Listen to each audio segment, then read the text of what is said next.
네, 오늘은 계시록 두 번째 묵시 26번째 시간이죠. 오늘은요, 저희가 앞 시간에 그 끝부분, 이제 추수에 대한 부분을 다음에 보겠다 해가지고 지나갔었죠. 저희가 14장 끝부분에 보시면은 두 가지 그 추수가 나와요. 곡식 추수하고 포도 그 추수, 이렇게 두 가지가 나오는데, 이 두 가지 성격의 차이가 좀 있습니다. 오늘 그 부분을 좀 보도록 하죠. 먼저 이제 곡식 추수에 대한 부분을 좀 볼까요? 저희가 그 앞 시간에도 보았었는데요. 14장이 어떻게 구성되어 있느냐라고 할 때 세 부분으로 그렇게 구성되어 있다라고 했었죠. 14만 4천에 대한 언급이 1절부터 5절까지, 그리고 14만 4천과 대조해 가지고 바벨론과 짐승과 우상에게, 또 이거 제가 앞 시간에 있는 거 카피했더니 안 바꿔졌네요. 경배한 자들에 대한 심판 선언, 6절부터 13절, 그리고 나서 마지막 14절에서 20절은 추수 선언이 나오는데, 이 추수가 바로 두 가지로 구분돼 있어요. 곡식에 대한 추수, 그 다음에 포도 추수. 그런데 이제 곡식 추수하고 포도 추수하고 성격이 좀 달라요. 그래서 오늘은 이 세 번째 부분을 좀 보도록 하죠. 저희가 계속 지금까지 보았습니다마는, 여기 나팔 묵시를 하나님께서 보여주시기 전에 나팔 묵시에 대한 예고가 7장이었죠. 그리고 지금 저희가 보고 있는 14장이 대접 묵시에 대한 예고인데요. 이 나팔 묵시 예고, 7장에 나타난 나팔 묵시 예고나, 그리고 여기 14장에 있는 대접 묵시에 대한 예고, 이 두 예고, 하나님께서 이 두 가지 묵시 예고를 보여주실 때 공통적인 것들이 있어요. 그게 뭐냐면 14만 4천입니다. 그래서 앞으로 계시록 읽으실 때 여기 7장에 14만 4천 읽고 나서 이제 끝났네. 그리고 저기 14장에서 또 14만 4천 읽을 때 뭐 7장에서 이미 끝나버린 것처럼 이렇게 분리를 하면 안 돼요. 7장의 14만 4천은 14장의 14만 4천하고 연속선상에 있어요.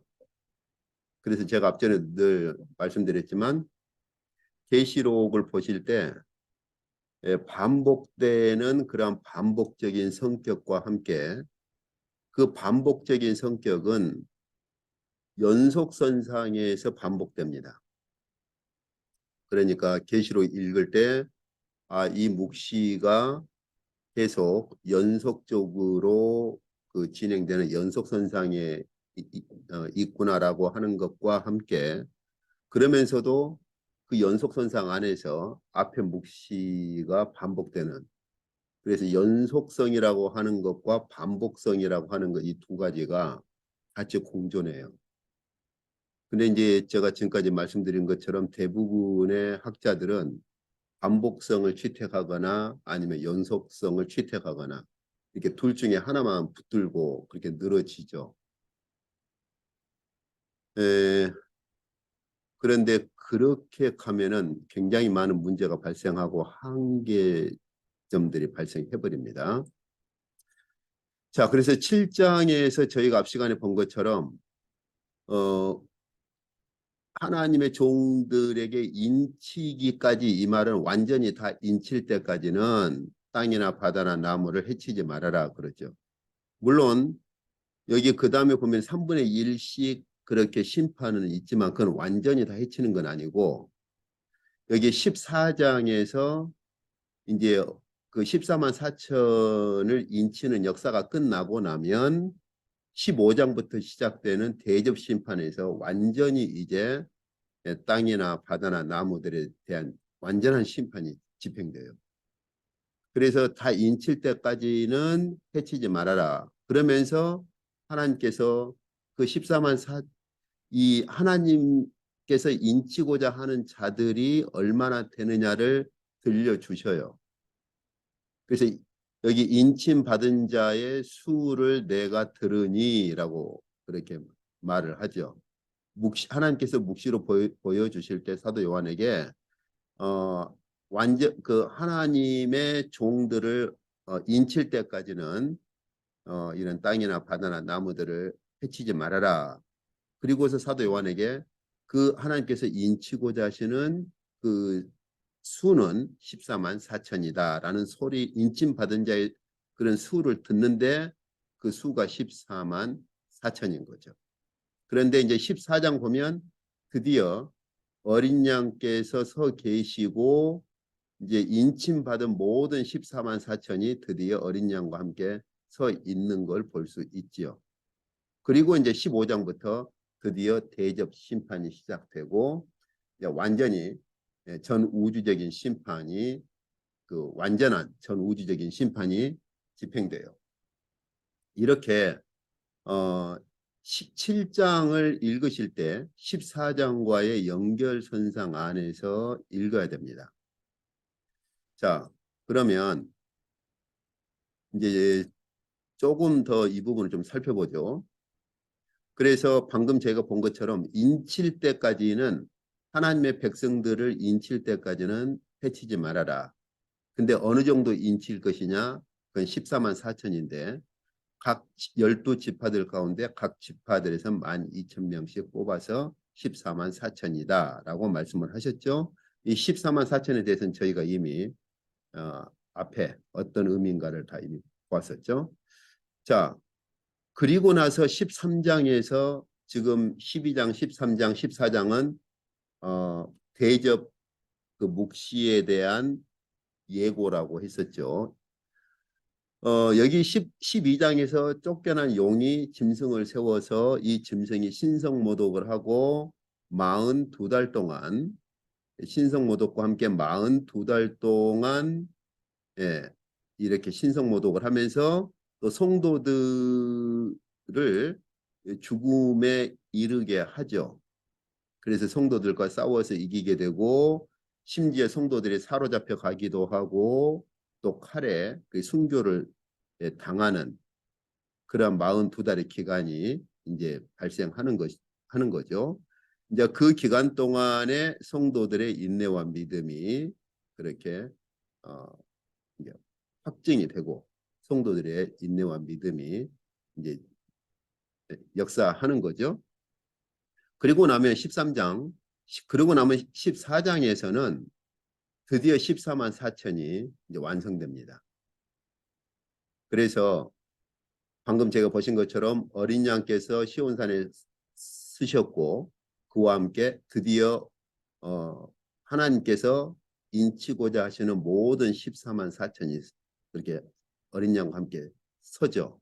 이 14만 4천과 대조되는 자들이 누구냐? 14장 4절 5절에서는 14만 4천을 말하고 14장 11절에서는 이 14만 4천과 대조돼서 심판을 받는 자들이 어떤 자들이냐? 보니까 짐승과 그의 우상에게 경배하고 그 이름의 표를 받는 자.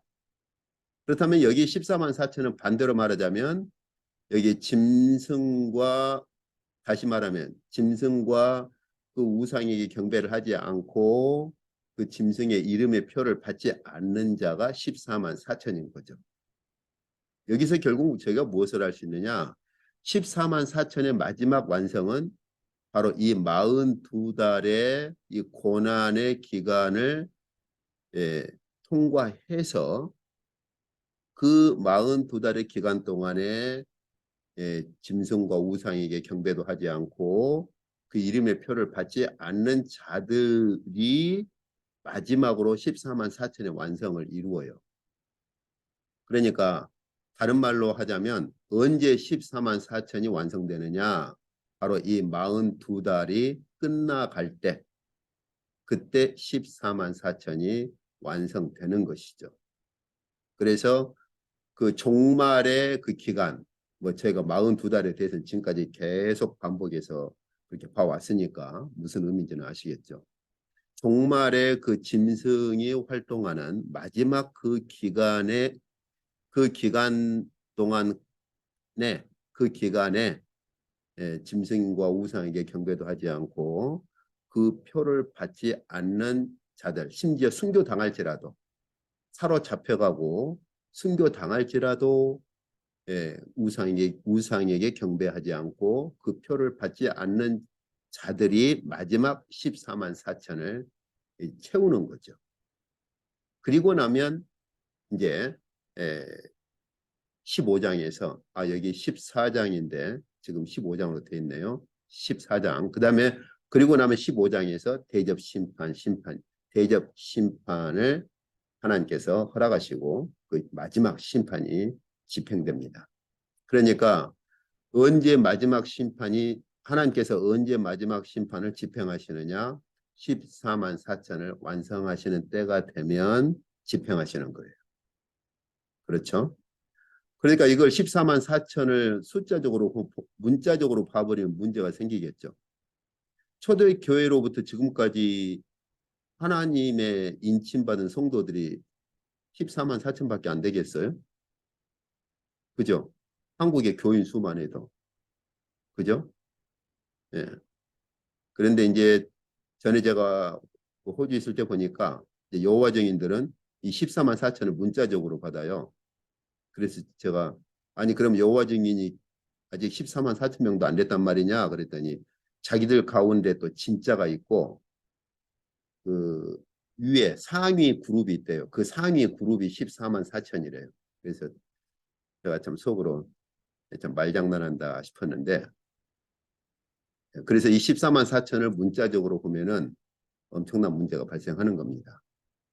그래서 지금 이 계시록은 사도 요한 당시에 하나님께서 묵시로 보여주고 기록할 때 막 창세기 아담부터 하나님 모든 백성을 다 이렇게 신학적으로 다 한 것이 아니라 1세기 교회가 처한 상황에서 기록을 했기 때문에 그 당시에 순교자들을 비롯해서 종말에 완성될 하나님의 백성들을 지금 묵시로 보여주시는 거예요. 자, 그러면 이제 방금 저희가 14장을 이제 보신 것처럼 이 14만 4천이 완성됐을 때 뭐가 진행되느냐? 드디어 마지막 곡식 추수가 진행됩니다. 그래서 14장이 14만 4천 그리고 이제 경배한 자들에 대한 심판 그리고 나서 14만 4천에 대한 14만 4천이 완성되고 그 14만 4천과 관련해서 결국 하나님께서 보여주신 또 하나의 묵시가 뭐냐? 마지막 곡식 추수예요. 그리고 짐승에게 경배한 자들에 대한 심판과 관련해서 보여주는 게 뭐냐? 포도즙틀 심판입니다. 14장이 그렇게 돼 있어요. 그래서 바벨론 이 음녀와 함께 그렇게 음녀에게 속하거나 짐승과 우상에게 경배한 자들에 대한 심판을 선언하시는데 그것을 미리 포도즙틀 심판으로 보여주셔요. 이게 이제 15장, 16장, 17장 가면은 이제 본 묵시에서 바벨론 심판에 대한 묵시를 보여주시는데 그게 이제 17장, 18, 19장의 그 마지막 심판에 가보면 역시 포도즙틀 심판으로 한 번 더 완결을 하셔요. 그래서 이 계시록의 묵시가 그렇게 연결되어 있습니다. 자, 그러면 곡식 추수에 대한 것들을 조금 더 세부적으로 좀 보시죠. 이 곡식 추수에 대한 이 본문을 보면 이게 14장 14절부터 16절까지거든요.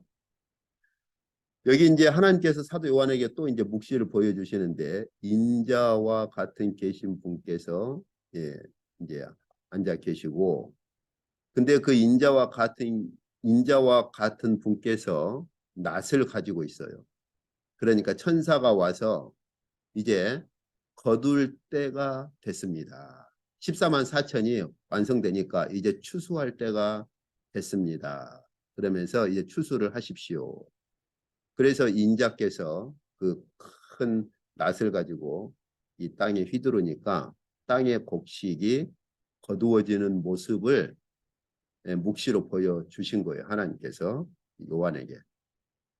그 성령에 사로잡혀 있는 요한에게 이런 하늘의 이 큰 묵시를 보여주신 거죠. 자, 그러면 저희가 그 조금 이제 생각을 해야 될 게, 저희가 그 주님께서 이 전에 그 공관복음에서 볼 때 저희가 봤었잖아요. 주님께서 이 땅에 오셔가지고 가장 많이 쓰신 주님의 호칭이 어떤 것이었습니까? 인자였죠. 인자. 특히 주님 자신 스스로 인자가 이렇게.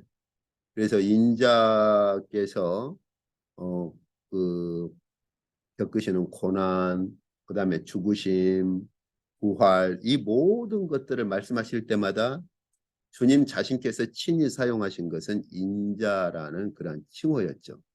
근데 주님께 인자 대신 주님께서 오셔가지고 제자들을 뽑으신 후에 하신 말씀이죠. 그렇죠? 그래서 추수할 것은 많되 일꾼이 없으니까 적으니까 추수할 자를 보내달라고 그렇게 해라. 이런 말씀을 이렇게 은유적으로 이렇게 말씀을 하시죠. 다시 말하면 주님께서 오심으로 이미 추수의 시작이 된 거지요.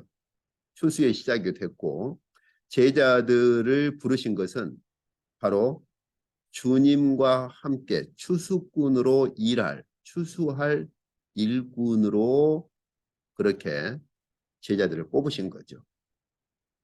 요한복음에서도 주님께서 말씀하시죠. 야, 앞으로 너희가 지금 몇 개월이 지나야, 서너 달이 지나야 추수할 때가 된다고 말을 하는데 그건 너희들의 시각이고 나는 너희에게 이르노니 너희 눈을 들어서 밭을 봐라. 밭이, 그러니까 우리가 우리식으로 표현하자면 벼가 이미 노랗게 무르익어서 추수할 때가 이미 됐다.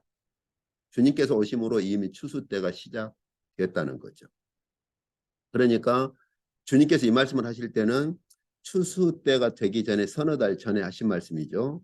너희들은 지금 추수 때가 아직 서너 달 남아 있다고, 서너 달 후에 추수 때라고 말을 하지만은 그것은 너희들의 관점이고 주님께서는 이미 추수 때가 이미 됐다. 이렇게 말씀을 하신 거죠. 그래서 이 저희가 그 마태복음 13장 하나님 나라의 비유를 보면은 바로 거기에 초점이 맞춰져 있는 걸 볼 수 있어요. 그래서 씨 뿌리는 비유, 씨를 뿌리고 그리고 그 곡식과 가라지가 같이 이렇게 이제 자라고 그때 주님께서 비유로 말씀하시기를 그 곡식과 가라지를 추수할 때까지는 가만둬라. 그러나 추수 때가 되면 추수할 때가 되면은 곡식은 곡간으로 가라지는 불타는 것으로 그렇게 내던질 것이다. 이렇게요. 이 가라지가 계시록에서는 이제 포도 추수로 그렇게 하나님께서 묵시로 보여주시는 거예요. 세례 요한은 이미 그것을 바라보고 있었죠. 그래서 메시아가 오면 이렇게 키를 가지고 이렇게 곡식과 쭉정이를 분리해 가지고 알곡은 곡간에 이 키라고 하는 게 지금은 잘 안 쓰죠. 옛날 시골에서 이렇게 알곡하고 이렇게 껍질 이렇게 분리할 때 쓰는 거죠.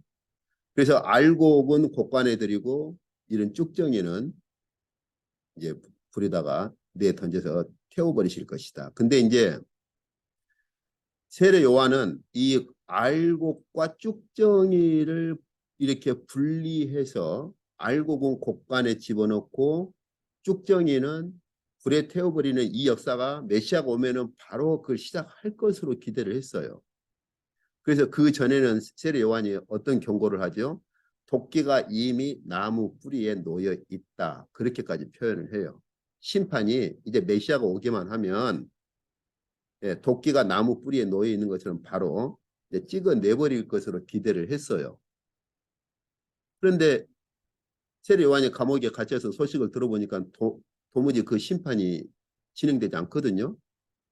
그러니까 제자들을 보내가지고 오실 그분이 이제 주님 당신이십니까? 아니면 우리가 다른 메시아를 또 기다려야 됩니까? 라고 물었던 거죠. 세례 요한의 기대와는 달리 주님께서 오셔가지고 이런 종말의 심판을 집행하지 않거든요. 그때 이제 주님께서 세례 요한에게 하신 말씀이 이제 그거죠. 가난한 자에게 복음이 전파된다고 가서 말해라. 예. 병든 자가 치유를 받고 그게 이사야서에서 예언하신 메시아 예언이죠. 그래서 간접적으로 주님께서 이사야서에서 예언된 그 메시아가 주님 자신이라고 하는 것을 말씀을 하시는 거죠. 그러나 이 심판은 종말에 일어날 심판, 주님 재림 때 일어날 심판이지 주님이 오셔가지고 바로 집행하실 심판은 아니었죠. 자, 그래서 마지막 이 종말의 추수, 이제 계시록 이제 여기 그 지금 여기 보면은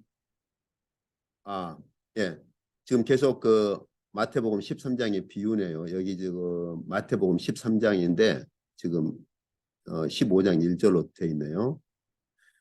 여기 마태복음 13장의 하나님 나라 비유 마지막 그 비유 결론에서 결국은 뭡니까? 이렇게 곡식과 가라지가 자라도록 내버려 두다가 추수할 때가 오는데 그 추수 때가 언제 그 추수할 때가 온다? 세상 끝에 온다.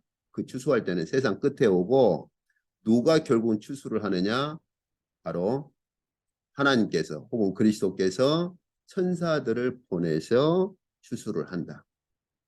그래서 그 천사가 가라지는 다 이렇게 베내 가지고 불타는 곳에 이제 던져버리고 그렇죠? 곡식은 이제 곡간에 집어넣는 그런 마지막 추수를 행한다. 그러면서 바로 세상 끝에도 그런데 인자 되신 주님께서 그 천사들을 보낼 것이다. 이렇게요. 그래서 이제 그때가 되면 이 의인들이 바로 계시록에서 14만 4천으로 그래서 14만 4천을 다른 말로 어떻게 말합니까? 그리스도의 피로 그 옷을 씻어서 깨끗하게 된 자들이고 그렇죠? 어린 양과 함께 다니는 자들이고 자기 자신을 더럽히지 않는 자들이다. 그러니까 여기 의인들이라고 하는 개념은 저희가 꼭 그 신학적으로 이런 그 율법적 뭐 우리 종교 개혁자들이 막 투쟁했던 것처럼 율법과 뭐 이런 복음 막 이런 개념의 의인들이란 개념이 아니에요. 예. 종말에 알곡으로 모아진 자들이고 계시록에서는 여기서 말하는 의인들은 바로 14만 4천을 말하는 것이고 어린 양의 피로 그 옷을 씻은 자들이고 그리고 짐승이나 그 우상에게 경배하지 않는 자들을 얘기를 하는 것이죠. 그래서 이제 마지막 그 13장 하나님 나라 비유 마지막 결론이 뭡니까? 다시 한 번 더 이제 그 그물 비유하고 그 비유 말씀하신 다음에 세상 끝에도 그럴 것이다. 천사들이 와서 의인 중에서 악인을 발라내 가지고 풀무불에 내 던질 것이다. 저는 그 학생 때 그냥 주님 재림하시면 이 세상아 잘 있거라. 그리고 의인들이 하늘로 하나님 나라로 이렇게 올라가고 이 세상은 그냥 심판받는 것으로 이제 그렇게 배웠어요. 학생 때는. 그래서 이 세상은 별로 뭐 신경 쓸 것이 아닌 것으로.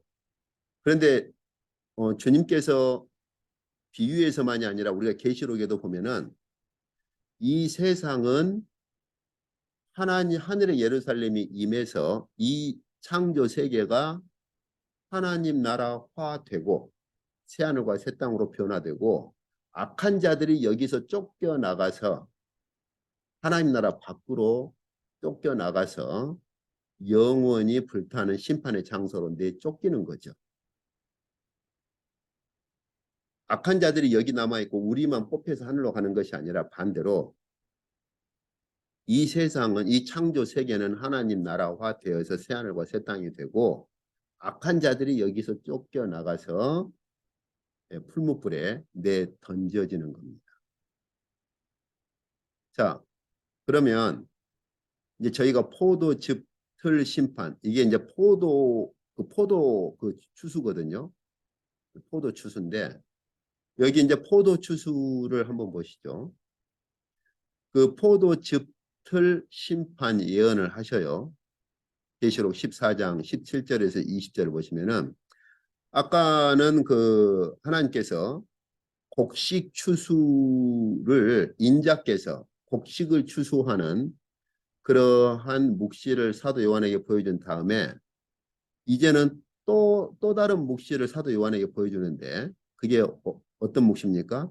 천사가 하늘에 있는 성소에서 나오는데 거기에 보니까 그 천사도 낫을 가지고 있어요.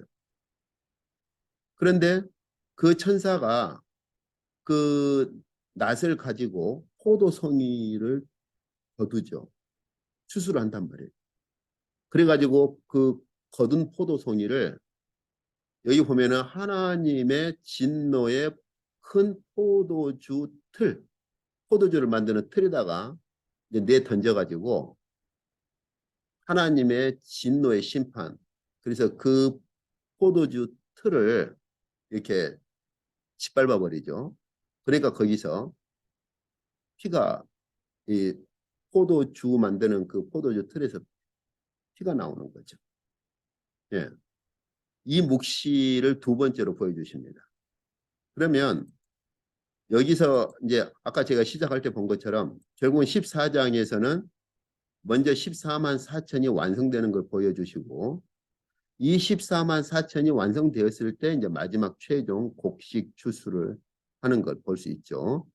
예, 그래서 예, 하나님의 모든 백성들을 이렇게 추수를 하는데 반면에 바벨론과 이런 그 짐승이나 그 우상에게 경배한 자들은 무슨 추수를 하시느냐? 포도 추수를 하셔요.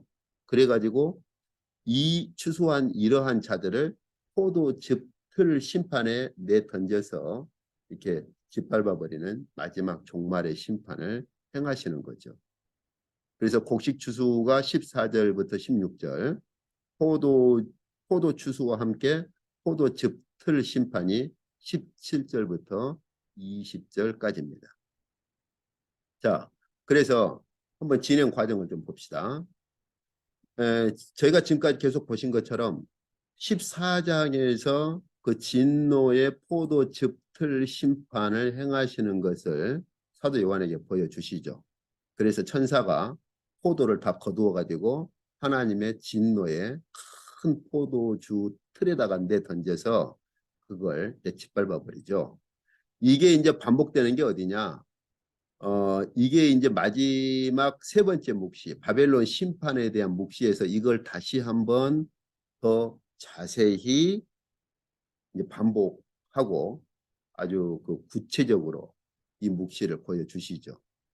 이 음녀, 바벨론 이 음녀가 땅의 임금들과 함께 이 땅의 임금들이 바벨론 음녀와 함께 음행을 하고 그리고 그 음행의 포도주에 취한 자들입니다.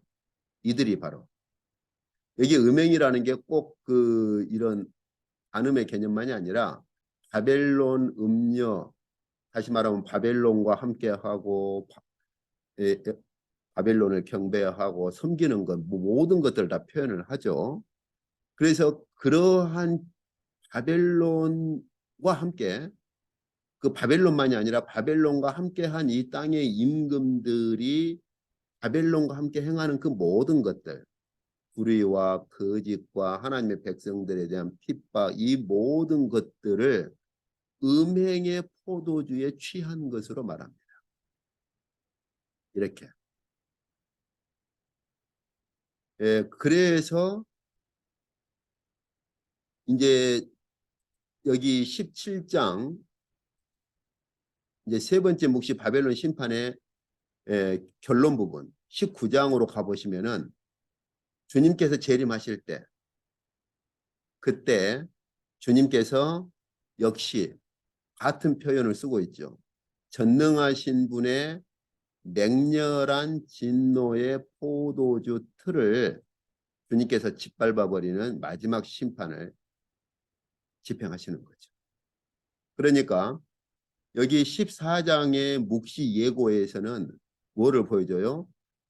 짐승에게 경배하고 우상을 섬기던 그러한 자들을 포도 추수를 하듯이 그러한 자들을 다 추수해 가지고 하나님의 여기 하나님의 진노의 포도주 틀에다가 집어넣어서 이렇게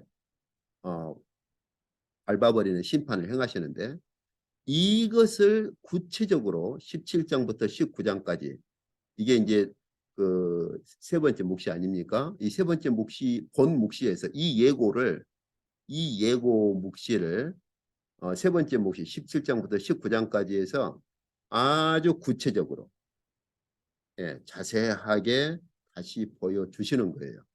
그래서 왜 그러면은 하나님께서 이 짐승에게 경배한 자들을 포도로 이렇게 묵시해서 포도로 보여주셨느냐 하는 것이죠. 그런데 저희가 17장 보면은 여기 바벨론만이 아니라 바벨론과 함께한 자들이 그들이 바로 바벨론과 함께 어디에 취해요? 그 음행의 포도주에 취한 거죠. 그런 상태에 있는 것이죠. 그러니까 19장 마지막에 보시면은 주님께서 재림하실 때 바로 그들을 다 추수해 가지고 전능하신 하나님의 진노의 포도주 틀에다가 집어넣어서 짓밟는 마지막 심판을 누가 집행하시느냐? 바로 예수께서 재림하실 때 그때 그 심판을 집행하신다. 이 예고를 본 묵시에서 자세히 풀어서 본 묵시에서 보여주시는 겁니다. 그래서 저희가 이 계시록에서 보면서 지금 우리가 어떤 시대에 살고 있느냐 하는 걸 잘 생각을 해야 돼요.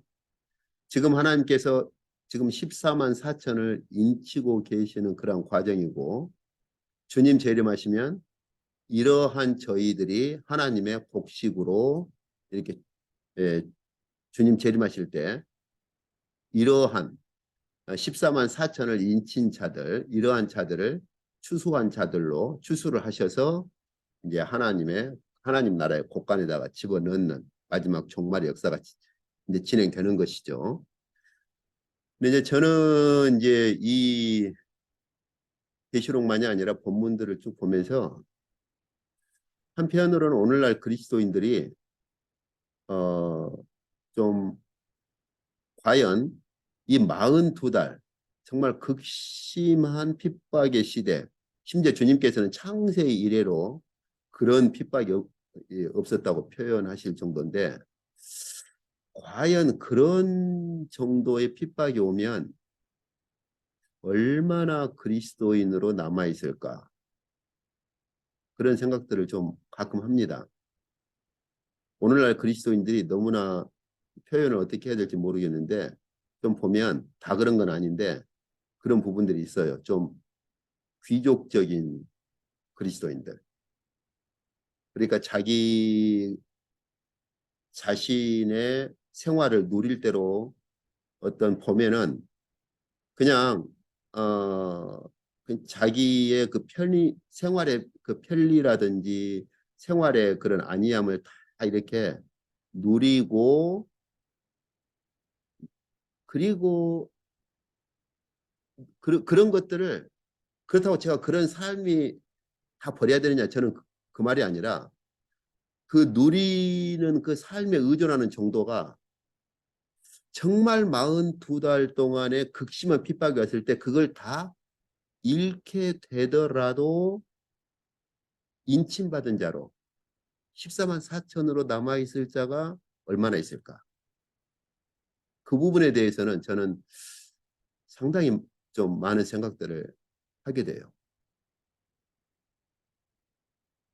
어쨌든 그래서 이 저희가 계시록을 볼 때 이 부분들에 대해서 다시 한번 진지하게 생각을 해야 되고 우리 자신들을 좀 돌아볼 필요가 있습니다.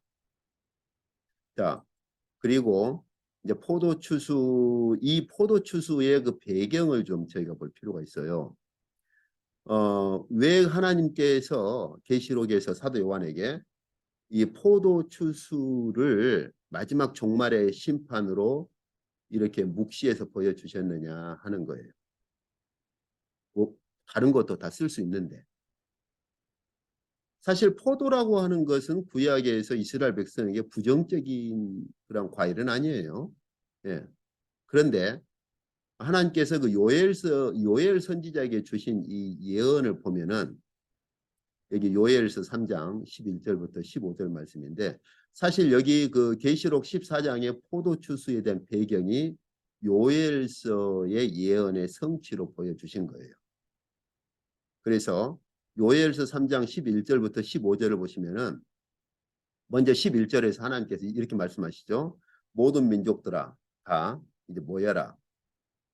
그러면서 이 모든 민족들의 한 그룹하고 그다음에 또 하나 여호와여 주의 용사들로 그러니까 모든 민족들이 한 곳에 모이면 주의 용사들도 그리로 이제 내려가게 하옵소서 이렇게 그러면서 민족들 여기 사면의 민족들을 다시 민족들로 말하는데 민족들은 일어나서 여호사밧 골짜기로 올라올지어다 이렇게 그래서 모든 민족들이 그 골짜기로 다 모이면 하나님께서 말씀하시기를 내가 거기에 앉아서 모든 민족들을 심판할 것이다.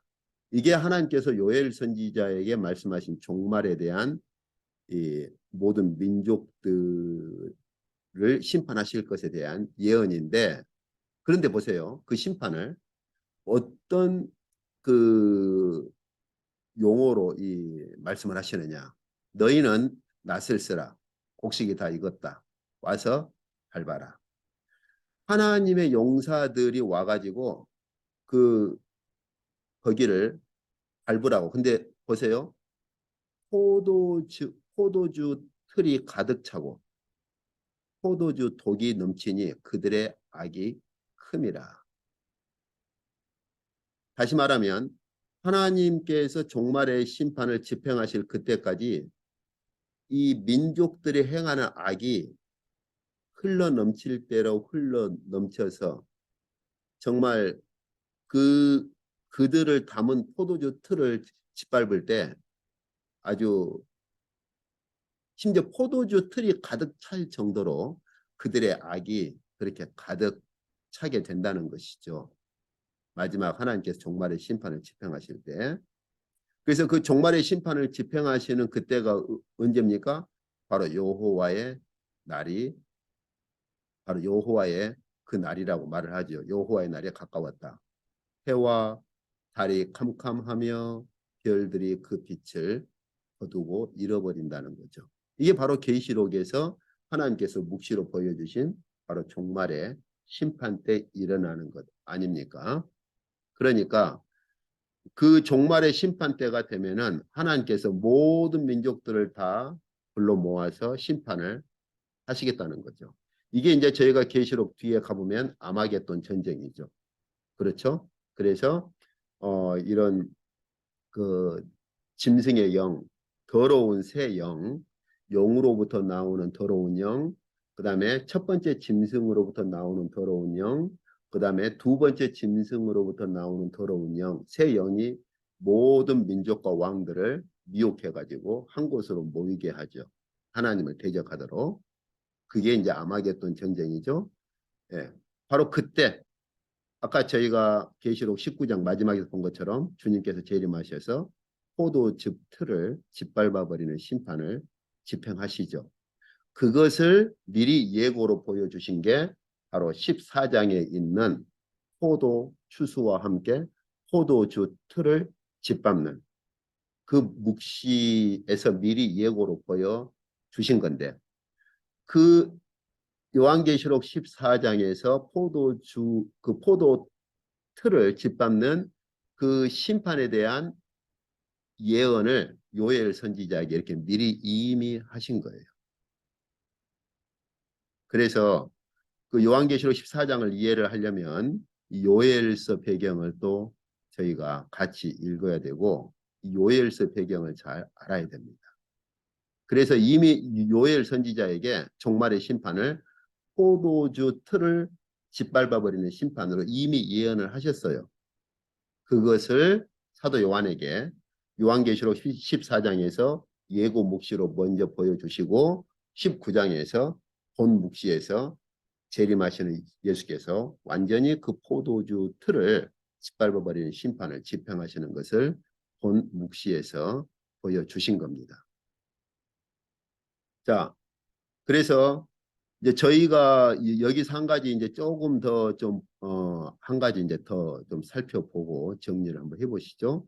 그런데 이제 여기 보시면은 하나님의 진노의 그 큰 포도주 틀을 짓밟아 버리니까 그 원래 이제 포도주 틀에다가 포도 넣고 짓밟으면 그 포도즙이 나와야 되잖아요. 그래서 그게 이제 포도주가 되는데 짓밟아 버리니까는 뭐가 나와요?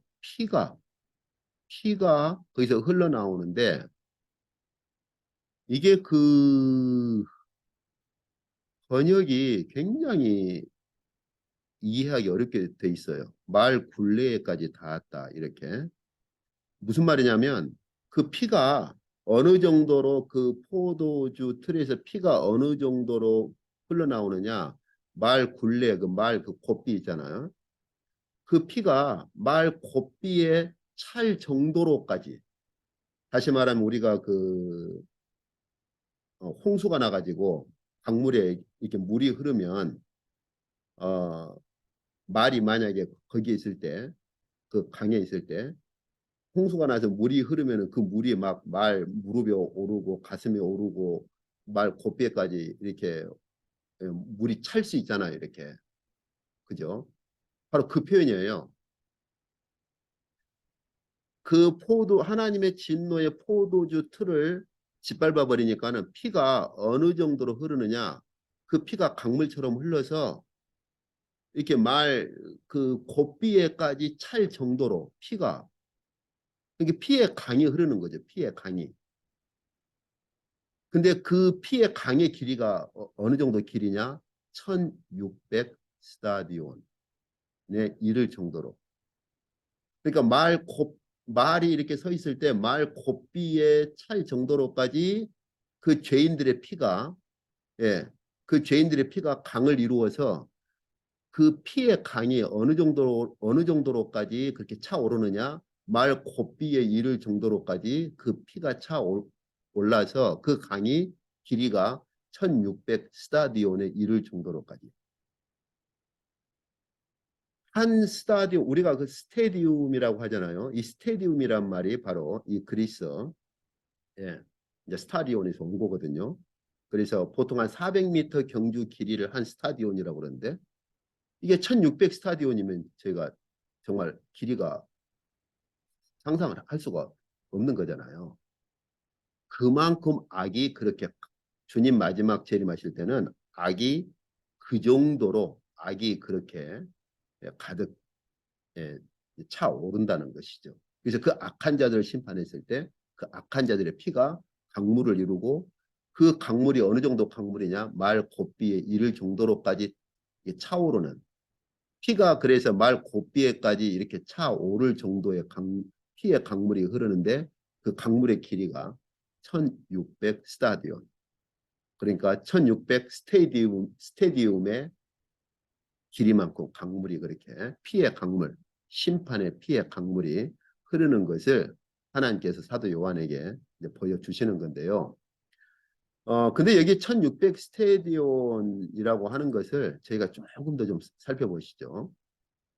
이 1600 스테디온, 이 스타디온을 해석하는 몇 가지, 이제 세 가지 그 학자들 그룹이 있어요. 어떤 학자는 이걸 문자 그대로 봅니다. 그래서 팔레스타인 그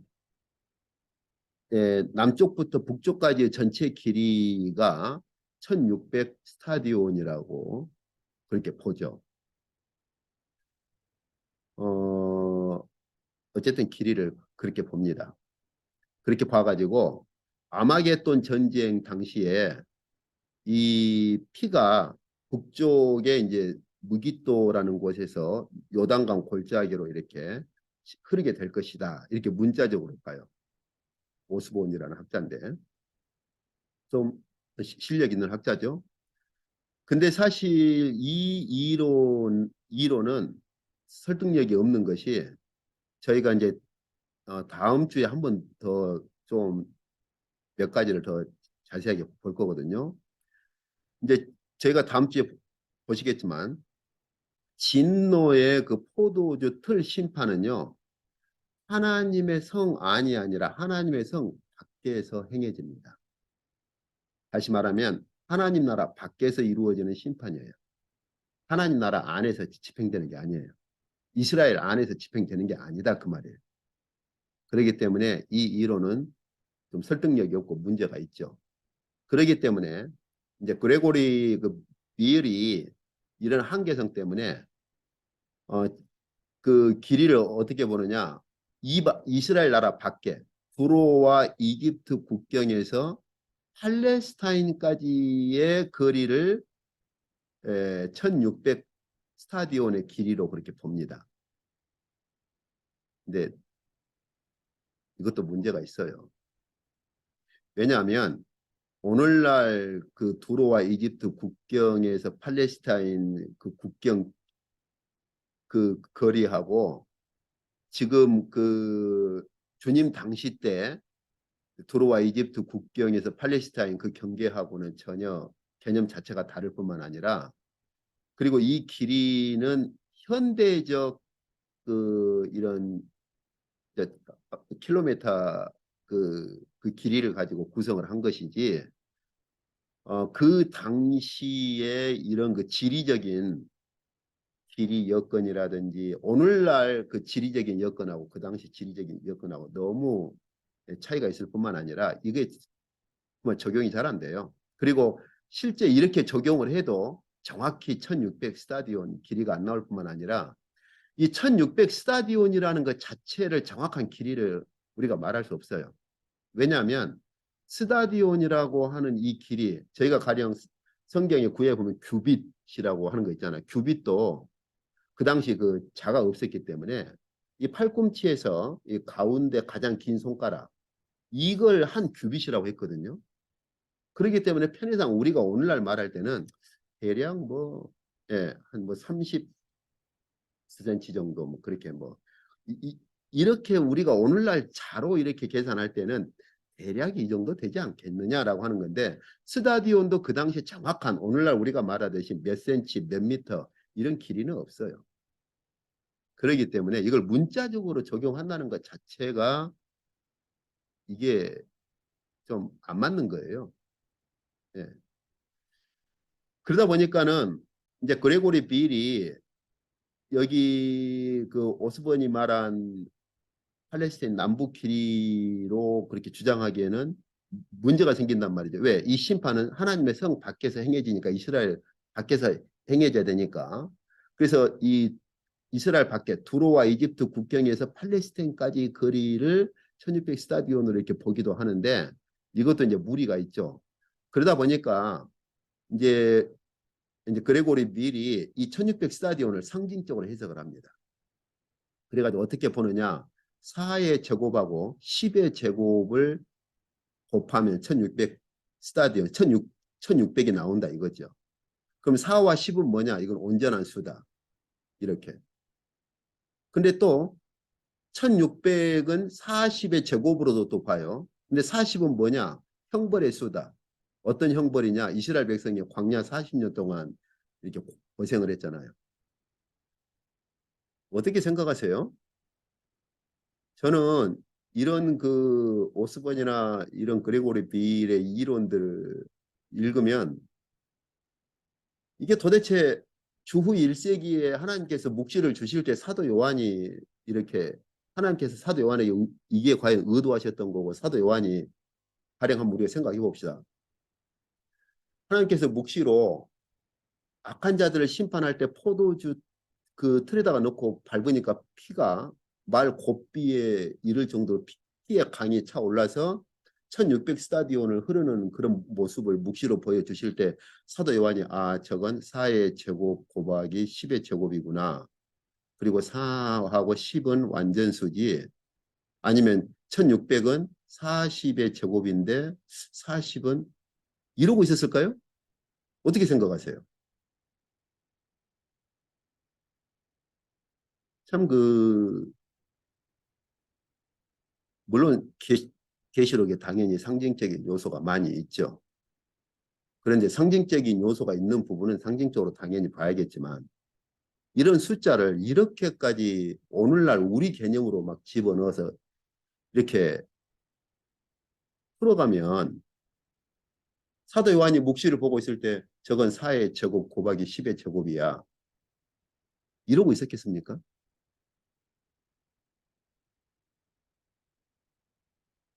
좀 저는 좀 어, 글쎄요. 어떻게 표현을 해야 될지 모르겠는데 좀 너무 좀 어처구니 없어요. 그래서 사도 요한이 묵시를 받을 때 이러한 제곱을 곱하는 계산을 하고 있었겠어요? 그리고 광야 40년이 형벌의 수, 광야 40년은 하나님의 형벌로 시작된 것이 아니죠. 물론 중간에 이제 하나님을 시험하거나 그래서 하나님께 징벌은 받았지만 그래서 너무 막 여기에다가 자기가 40을 형벌의 수로 결정을 해가지고 막 여기에다 끼워 넣고 상당히 좀 무리한 부분들이 많죠. 자, 원래 이건요. 여기 보시면 유대적 배경을 가지고 있는 거예요. 1600이라는 숫자가 중요한 것이 아니라 어느 정도로 그 심판의 피가 어느 정도로 그렇게 얼마나 많은 죄인들의 피가 쌓여 있는가, 얼마나 많은 죄인들의 악이 쌓여 있는가를 묘사하는 숫자이기 때문에 1600에 집착하면 안 되고 하나님께서 마지막에 집행하실 그 악이 얼마나 가득 찰 것인가. 이걸 저희가 볼 필요가 있거든요. 그래서 이미 이사야서 같은 경우도 보면은 이미 하나님께서 이런 배경을 가지고 예언을 하셨어요. 여기 마지막에 그 망군에 대한 심판을 집행하실 때 어떻게 될 것이냐. 뭐 마지막 하나님께서 여기 보면 하늘의 만상이 사라지고 하늘의 두루마리 같이 말릴 것이다. 이건 종말의 심판에 대한 예언 아닙니까? 하나님께서 요엘만이 아니라 이사야 선지자에게도 마지막 때가 되면 이런 마지막 종말의 심판을 만군 이 세상의 모든 악한 자들에 대해서 심판을 집행하실 것인데 그 심판을 집행하시면 그 죽은 자의 악취가 솟아오르고 그 피가 얼마나 흐르든지 산들이 녹게 될 것이다.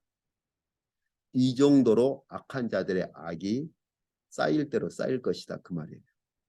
그래서 하나님께서 마지막 종말에 심판을 집행하시면 그 악한 자들의 피가 강물이 되어서 흐르고 심지어 산들이 녹게 될 것이다. 심지어 여기 에스겔서를 보시죠. 에스겔서 32장도 보시면은 이게 그 이집트의 그 바로에게 에스겔 선지자를 통해서 그 이집트 바로에게 경고하는 거거든요. 그래서 마지막 종말의 심판이 되면 그 피가 어느 정도로 피가 흘러요? 헤엄칠 수 있을 정도로. 그래서 모든 그 대천, 다시 말하면 모든 뇌가를 피로 다 채워질 정도로 그렇게 흐르게 될 것이다. 언제? 하늘을 가리어서 별을 어둡게 하고 해를 구름으로 가리며 달이 빛을 내지 못하게 할 그때가 되면, 종말의 심판이 되면 그 정도로 피가 흐를 것이다. 이렇게. 이러한 그 악한 자들에 대한 종말의 심판과 함께 그 종말의 심판 때 악한 자들의 피가 강물처럼 흐르게 될 것이라고 하는 것들이 유대인들의 그 문서에 보면은 이러한 하나님의 예언들을 문서에 반영하고 있어요.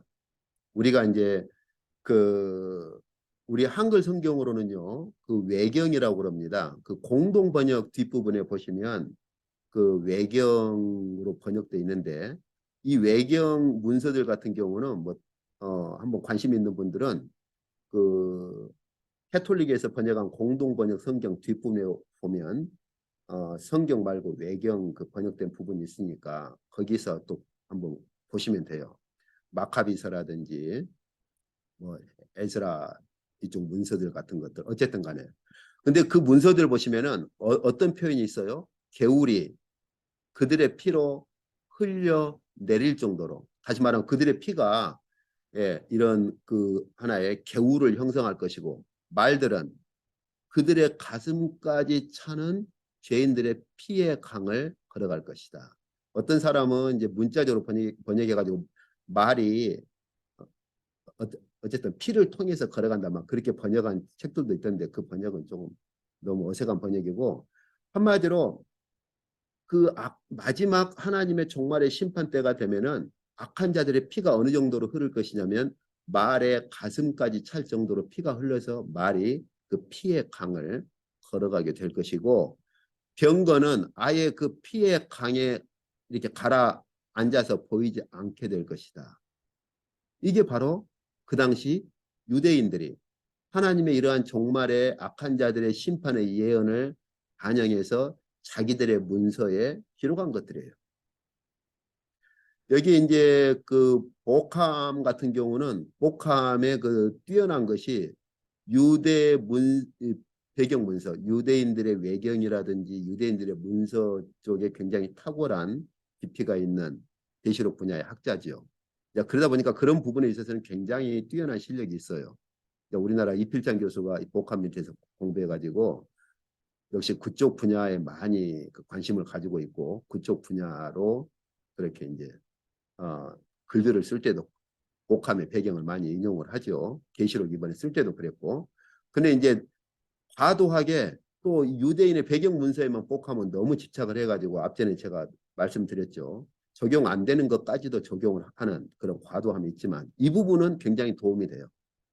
그래서 복함 같은 경우는 하나님의 종말의 그 심판이 어느 정도로 클 것이냐, 약 1.5m 높이, 깊이가 아니라 약 1.5m 높이의 피가 하나의 시냇물을 이렇게 형성할 것이고, 말의 콧구멍까지 이렇게 차올라서 6.5km를, 여기 약입니다. 약 6.5km를 이렇게 흘러갈 것으로, 또 이런 그 당시 배경을 이렇게 보이기도 하죠. 근데 우리가 계시록 같은 경우는 이 피의 강이 어디까지 차올라요? 말의 그 콧빛, 말의 콧빛까지 차올라서 1600 스타디온인데 이걸 대략 우리가 오늘날 한 사람이 약 300km가 돼요. 그러니까 악인들을 그 포도 그 틀에다가 넣어가지고 마지막 종말의 심판 때 짓밟아 버리니까 악인들의 피가 강물을 이루고, 어느 정도 높이의 강물이냐, 말의 고삐까지 찰 정도의 그런 강물을 이루고, 그 강물의 길이가 약 300km 정도를 흐르는 그러한 묵시를 보여주신 거예요. 그래서 뭐 모르겠어요. 어떤 분들은 뭐 너무 잔인한 것 아니냐. 글쎄요. 이건 잔인하고 뭐 잔인하지 않고 그런 것이 아니고, 그만큼 하나님의 종말의 심판 때가 되면은 악이 소돔과 고모라고는 비교가 안 될 거예요. 악이 온 세상에 가득 찰 정도로 가득 차는 거죠. 생각해 보세요. 저희가 13장에서 본 것처럼 이제 첫째 짐승과 둘째 짐승이 나와서 완전히 온 세상을 다 그렇게 예? 지배하게 되면 더 이상 하나님의 백성들이 주님 표현처럼 그 날을 감하지 않으면 정말 하나님의 백성들이 예, 이렇게 더 이상 그 살 수 없을 정도로까지 그렇게 악이 가득 차 버리는데 그 악한 자들을 심판했을 때 안 그러겠어요? 근데 이걸 뭐 그냥 여기 뭐 사람들의 피로 뭐 그래가지고 전에 어떤 분은 뭐 너무 뭐 잔인하다고 그러는데 이것은 잔인하고 잔인하지 않고의 관점이 아니고 그만큼 악이 온 세상에 쌓아질 대로 쌓아지는 겁니다. 그래서 예, 그 마지막 때가 되면 주님께서 오셔서 마지막 심판을 이렇게 집행하시는 거죠. 이제 15장부터 본 묵시에서 이 부분들을 더 자세히 보도록 그렇게 하시죠. 오늘 이쪽까지 하도록 하겠습니다.